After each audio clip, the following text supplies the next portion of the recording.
बच्चों, let's read the question. The question says, read the following statements and choose the option which is true for them. A. Hydrophily is limited to about 30 genera, mostly dicots. B. Presence of single ovule in each ovary is an adaptation of anemophily. 1. Both A and B are correct.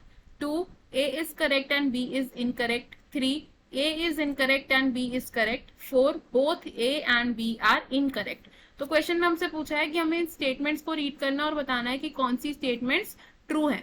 First statement में बोला गया है कि जो hydrophily है वो about 30 genera में होती है और यूजुअली वो जेनेरा कौन से होते हैं, डाइकॉट्स होते हैं। स्टेटमेंट बी में हमें बोला गया है कि अनीमोफिली जिन फ्लावर्स में होती है उनकी एक अडेप्टेशन क्या है कि उनकी ओवरी में एक सिंगल ओव्यूल प्रेजेंट होता है। हमारे पास 4 ऑप्शंस है, हमें इन ऑप्शंस में से करेक्ट आंसर को चूज करना है। तो सबसे पहले समझते हैं इस क्वेश्चन के की कॉन्सेप्ट को।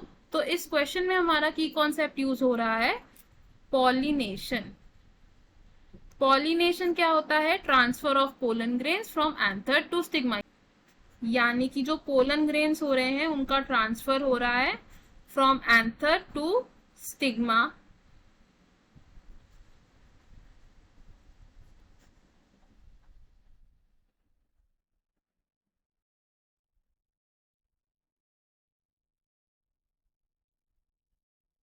अब जब क्रॉस पॉलिनेशन होती है तो उसके लिए हमें एजेंट्स की रिक्वायरमेंट होती है। इन्हें हम क्या बोलते हैं? Pollinating agents. पॉलिनेटिंग एजेंट्स कौन कौन हो सकते हैं? दे कैन बी इंसेक्ट्स,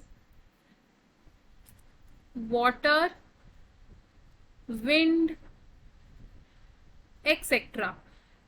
तो जो पॉलिनेशन वाटर से होती है उसे हम क्या कहते हैं?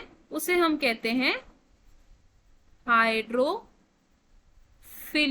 अब ये जो हाइड्रोफिली है ये मैकेनिज्म एक रेयर मैकेनिज्म है, यानी कि ये ज्यादा प्लांट्स में ऑब्जर्व नहीं की गई है और हाइड्रोफिली लिमिटेड है ओनली अप टू 30 जेनेरा। और ये जेनेरा यूजुअली कौन से होते हैं? These are monocots. और अगर हम बात करें विंड की तो विंड पॉलिनेशन को हम क्या बोलते हैं? अनीमोफिली। विंड पॉलिनेशन क्या होता है? अनीमोफिली। अनीमोफिली होती है यूजुअली ग्रासेस में, और ये ग्रासेस क्या अडेप्टेशन को फॉलो करते हैं कि इनमें क्या होता है? 1 ओव्यूल इन ओवरी, यानी कि इनकी ओवरी में एक ही ओव्यूल प्रेजेंट होता है। अब हमारे पास जो स्टेटमेंट्स थे उनमें से कौन सी स्टेटमेंट करेक्ट है?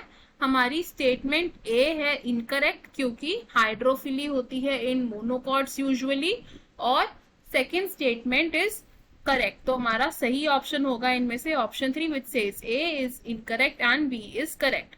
तो हम क्या लिखेंगे यहाँ? Option 3 is correct. बाकी के ऑप्शंस क्यों इनकरेक्ट है हम ये देखते हैं। Option 1 says both A and B are correct, लेकिन ये ऑप्शन रॉन्ग होगा बिकॉज हमारी दोनों स्टेटमेंट्स करेक्ट नहीं है।